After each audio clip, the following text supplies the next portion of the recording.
ನಿಮ್ಮ ಹೆಸರಿನಲ್ಲಿ ಜಮೀನಿಲ್ಲ, ಮಕ್ಕಳು ಕೂಲಿ ಮಾಡ್ತಾರೆ. ಸರ್ಕಾರ ಕೊಡುವ ಪೆನ್ಷನ್ ನಿಂದ ಜೀವನ ನಡೆಸ್ತಾ ಇದ್ದೇವೆ ಅಂತ ಹೇಳಿದ್ದಾರೆ. ಕಳೆದ 3 ತಿಂಗಳಿನಿಂದ ಕೂಡ ನಮಗೆ ಪೆನ್ಷನ್ ಹಣ ಬಂದಿಲ್ಲ. ಅಧಿಕಾರಿ ಕೇಳಿದ್ರೆ ವಾರ್ಷಿಕ ಆದಾಯ ಹೆಚ್ಚಿದೆ ಅಂತಾರೆ. ಅಧಿಕಾರಿಗಳು ಮೊದಲು ನಮ್ಮ ಸ್ಥಳ ಪರಿಶೀಲನೆಯನ್ನ ಮಾಡಲಿ ಅಂತ ಕೂಡ ಹೇಳಿರುವಂತದ್ದು. ಕೂಡಲೇ ಸ್ಥಗಿತ ಮಾಡಿರುವಂತಹ ಪೆನ್ಷನ್ ಬಿಡುಗಡೆ ಮಾಡಿ.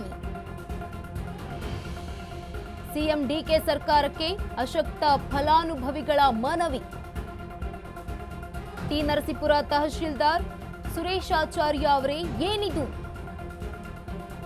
ತಹಶೀಲ್ದಾರ್ ಸುರೇಶಾಚಾರ್ಯ ಅವರೇ, ತಕ್ಷಣವೇ ಎಚ್ಚೆತ್ತುಕೊಳ್ಳಿ.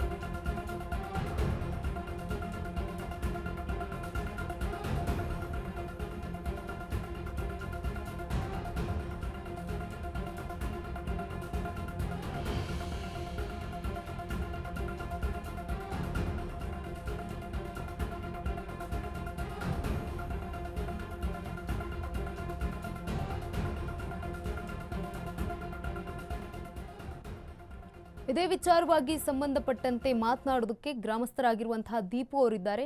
ಸರ್ ನಮಸ್ತೆ. ಸರ್ ನಮಸ್ಕಾರ ಮೇಡಮ್. ಸರ್, ಈ ಒಂದು ಪೆನ್ಷನ್ ಹಣ ಯಾವತ್ತಿನಿಂದ ಬಂದಿಲ್ಲ? ನಿಮ್ಮ ತಂದೆಯವರಿಗೆ ಬಂದಿಲ್ವಾ ಅಥವಾ ತಾಯಿಯವರಿಗೆ ಬಂದಿಲ್ವಾ? ಮೇಡಮ್, ಇದಕ್ಕೆ ನಮ್ಮ ಗ್ರಾಮಸ್ಥರಲ್ಲಿ ಸುಮಾರು ಒಂದು 240 ಜನಕ್ಕೆ ಬಂದಿಲ್ಲ ಮೇಡಮ್. ಇದು ಓಕೆ. ಕಳೆದ 4 ರಿಂದ 5 ತಿಂಗಳಿಂದ ಬರ್ತಾ ಇಲ್ಲ. ಅವರು ಗ್ರಾಮ ಸಹಾಯಕರನ್ನ ಮತ್ತೆ ಇವರು ಗಮನಕ್ಕೆಲ್ಲ ತಂದಾಗ ಇಲ್ಲ ಬರುತ್ತೆ ಅಂತ ಅವ್ರು ಯೂಶುವಲ್ ಏನಾಗಿದೆ, ಇಲ್ಲಿ ಪೋಸ್ಟ್ ಆಫೀಸ್ ಇಂದಾನೆ ಕೊಡ್ತಾ ಇದಾರೆ ಗ್ರಾಮಕ್ಕೆ. ಇವ್ರು ಪೋಸ್ಟ್ ಆಫೀಸ್ ಅಲ್ಲಿ ಚೆಕ್ ಮಾಡಿಸೋದು ಹೇಳೋದು. ನಿನ್ನೆ ನಾವು ತಹಸೀಲ್ದಾರ್ ಕಚೇರಿಗೆ ಭೇಟಿ ನೀಡಿ ವಿಚಾರಿಸಿದ ಸಂದರ್ಭದಲ್ಲಿ ಅವ್ರು ಕೊಟ್ಟ ಸಮಜಾಯಿಷಿ ಏನಂದ್ರೆ, ಅಲ್ಲಿ ನಮ್ಮ ಗ್ರೇಡ್ 2 ತಹಸೀಲ್ದಾರ್ ಕಾಂತರಾಜ್ ಅವರು ಸಿಕ್ಕಿದ್ರು.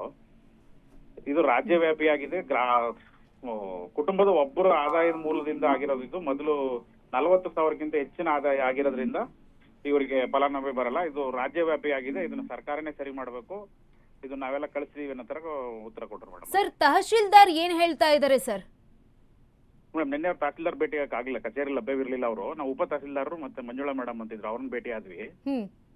ಅವ್ರು ಕೊಟ್ಟಂತ ಮಾಹಿತಿ ಏನಂದ್ರೆ, ಕುಟುಂಬದ ಒಬ್ಬರ ಆದಾಯ 40,000 ಇದ್ದಂತ ಸಂದರ್ಭದಲ್ಲಿ ಈ ಯೋಜನೆ ಫಲಾನುಭವಿಗಳು ಬರಲ್ಲ. ಇದು ಸರ್ಕಾರಿ ಮಟ್ಟದಲ್ಲೇ 40,000 ರೂಪಾಯಿಗಿಂತ ಹೆಚ್ಚಿಸಿದಾಗ ಮಾತ್ರ ನಾವು ಕೊಡಕ್ ಸಾಧ್ಯ. ಇದು ರಾಜ್ಯವ್ಯಾಪಿ ಆಗಿದೆ. ನೀವು ನಂಜನಗೂಡಲ್ಲಿ 20,000 ಜನಕ್ಕಾಗಿದೆ, ನರಸೀಪುರದಲ್ಲಿ 16,000 ಜನ, ತಾಲೂಕು ವ್ಯಾಪ್ತಿಯಲ್ಲಿ 16,000 ಜನಕ್ಕೆ ಈ ಸಮಸ್ಯೆ ಆಗಿದೆ ಅಂತ ಉತ್ತರ ಕೊಟ್ಟರು ಮೇಡಮ್ ಅವರು. ಸರ್, ಇಷ್ಟು ದಿನ ಬರ್ತಾ ಇದ್ದಂತ ಹಣ ಈಗ ಈ ಒಂದು ಸಬೂಬನ್ನ ಹೇಳಿ ತಪ್ಪಿಸ್ಕೊಳ್ಳೋದಕ್ಕೆ ಹೋಗ್ತಾ ಇರುವಂತದ್ದು, ಇದನ್ನೇನಾದ್ರೂ ಸಿಎಂ ಗಮನಕ್ಕೆ ತರೋದಕ್ಕೆ ಪ್ರಯತ್ನ ಮಾಡಿದ್ರಾ? ಹೌದು ಮೇಡಮ್. ಈಗ ನಾವು ಇಲಾಖೆ ವ್ಯಾಪ್ತಿ ಆಗಿರೋದ್ರಿಂದ ನಮ್ಮ ಕಂದಾಯ ಮಂತ್ರಿಗಳು ವ್ಯಾಪ್ತಿ ಬರೋದ್ರಿಂದ ಈಗ ಅವ್ರ ಗಮನಕ್ಕೆ ತಂದು ಪರಿಹಾರ ಆಗ್ಬೇಕು ಮೇಡಮ್. ಕೂಲಿ ಮಾಡೋಂತ ಜನ ಮೇಡಮ್ ಇವರೆಲ್ಲ. ಯಾವ್ದೇ ತರನಾದಂತ ಆ ತರದ ಬೇರೆ ತರದ ಆದಾಯಗಳು ಇರಲ್ಲ, ಜಮೀನು ಇರಲ್ಲ.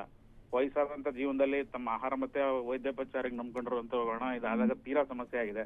ಇದ್ರ ಬಗ್ಗೆ ಸರ್ಕಾರ ಮಟ್ಟದಲ್ಲಿ ಗಮನವಹಿಸಿ ಮಾಡ್ಕೊಟ್ರೆ ಪಾಪ ಅವ್ರಿಗೆ ಅಂತಿಮ ದಿನಗಳಲ್ಲಿ ಮಾನವೀಯ ದೃಷ್ಟಿಯಿಂದ ತುಂಬಾ ಒಳ್ಳೇದಾಗುತ್ತೆ ಮೇಡಮ್. ಸರ್, ನಿಮ್ಮ ಮುಂದಿನ ನಡೆ ಏನಿರುತ್ತೆ ಸರ್ ಈ ಒಂದು ಕಂದಾಯ ಸಚಿವರಿಗೆ ಮನವಿ ಸಲ್ಲಿಸಬೇಕು ಅಂತ ಪ್ಲಾನ್ ಮಾಡ್ಕೊಂಡಿದ್ದೀವಿ ಮೇಡಮ್. ಎಸ್ ಸರ್, ನಿಮ್ಮ ಹೋರಾಟಕ್ಕೂ ಕೂಡ ನಮ್ಮ ಅಶ್ವವೇಗ ನ್ಯೂಸ್ನ ಬೆಂಬಲ ಇದ್ದೇ ಇರುತ್ತೆ ಸರ್. ಧನ್ಯವಾದ ಅಶ್ವವೇಗ ಜೊತೆಗೆ ಮಾತನಾಡಿದ್ದಕ್ಕೆ. ಎಸ್, ಇದು ಗ್ರಾಮಸ್ಥರಾಗಿರುವಂತಹ ದೀಪು ಅವರು ಕೊಟ್ಟಿರುವಂತಹ ಮಾಹಿತಿ. 3 ತಿಂಗಳಿನಿಂದ ನಮ್ಗೆ ಯಾವುದೇ ಆದಂತಹ ಪೆನ್ಷನ್ ಹಣ ಬಂದಿಲ್ಲ ಅಂತ ಕೂಡ ಅವರು ಹೇಳ್ತಾ ಇದ್ರು. ಒಂದು ಹೋರಾಟದ ಎಚ್ಚರಿಕೆಯನ್ನ ಕೂಡ ಇಟ್ಟಿರುವಂತದ್ದು.